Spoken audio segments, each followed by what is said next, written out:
後來過來，這是電氣工會理事長廖傳斌講的，講因為最近貴金屬甲塑膠攏起價，所以後個月開始，全部的家電用品恐驚至少會起3%。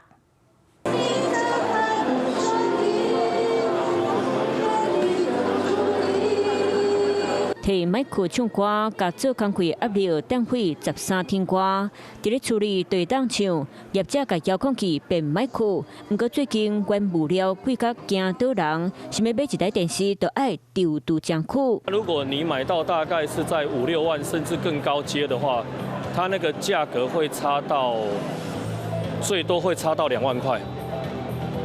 尤其是越高階的會差得越大。貴金屬原物料銅鐵、阿魯米加上中東戰事影響，塑膠起超過20%。有業者預估後個月開始，親像一台賣4萬塊的家用冰箱，個月開始繼續恐驚起5萬塊左右。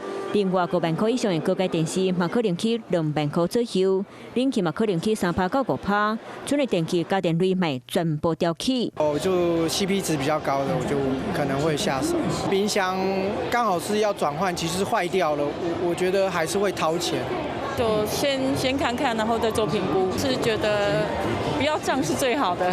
原物料繼續飆懸，銅費去年年初到今麥為止起超過4成，阿魯米嘛起3成左右。對空調來講，尤其銅、冷媒、鋁、塑膠都是它的主要一些成本的結構中佔了相當大的比重，可能約在3到5%左右的一個漲幅吧。我們也很擔憂成本如果再這樣子調漲上來的話，那我們家電的售價也一定會跟着調漲。銅、鐵、鋁，包括塑膠原料，還有加上台幣的貶值，說實在給我們的成本壓力確實造成很大的壓力。